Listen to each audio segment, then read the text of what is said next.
समोसे वाला। नमस्कार दोस्तों, आप सभी का स्वागत है हमारी यूट्यूब चैनल चेतना स्टोरी में। बड़े बाज़ार में रामचंद की एक समोसे की दुकान थी। रामचंद बड़े ही सीधे और सरल स्वभाव के व्यक्ति थे।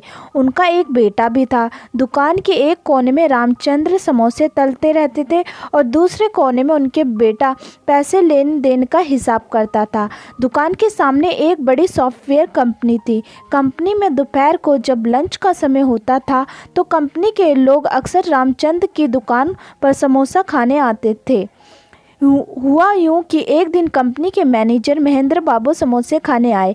खाते खाते महेंद्र बाबू को कुछ मजाक सूझा और वह रामचंद्र से बोले, भाई समोसे तो आप बहुत ही बढ़िया बनाते हो और दुकान भी आपकी काफ़ी अच्छी चलती है, लेकिन तुम्हें नहीं लगता कि ये समोसे बेचकर तुम अपना कीमती वक्त खराब कर रहे हो? अगर थोड़ा और पढ़ लेते तो थोड़ी और मेहनत करते तो मेरी तरह कहीं मैनेजर होते और ऐशो आराम की ज़िंदगी जी रहे होते। रामचंद्र बेचारा सरल स्वभाव का आदमी था।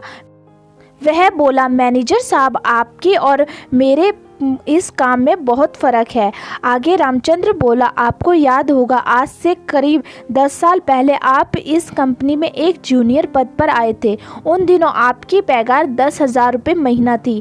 मेरे पास तब दुकान तो थी नहीं, तो मैं उन दिनों टोकरी में समोसे बेचा करता था और मेरी कमाई करीब 1,000 रुपये महीना थी। आज 10 साल बाद आप मैनेजर बन गए और आपकी पगार 50,000 रुपये है और मेरी अब अपनी दुकान है और मेरी कमाई है 2 लाख रुपए प्रति माह।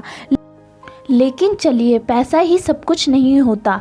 आपने अपने जीवन में जो भी मेहनत की है वो आपके बेटे के काम नहीं आएगी। जब मेरा बेटा बड़ा होगा तो वो मेरी दुकान को संभाल लेगा और उसे आगे कोई संघर्ष नहीं करना पड़ेगा। मैंने अपनी मेहनत करके अपनी दुकान को बड़ा बनाया और यह सब मेरे बेटे को मिलेगा। वो आराम से मेरा बिजनेस आगे बढ़ाएगा। लेकिन आप तो अपने बेटे को सीधा मैनेजर पद पर नहीं बिठा सकते। आपके बेटे को तो फिर से वही जूनियर पद से मेहनत करनी पड़ेगी जो आपने की। आपकी मेहनत का उसे ज़्यादा फ़ायदा नहीं मिल पाएगा।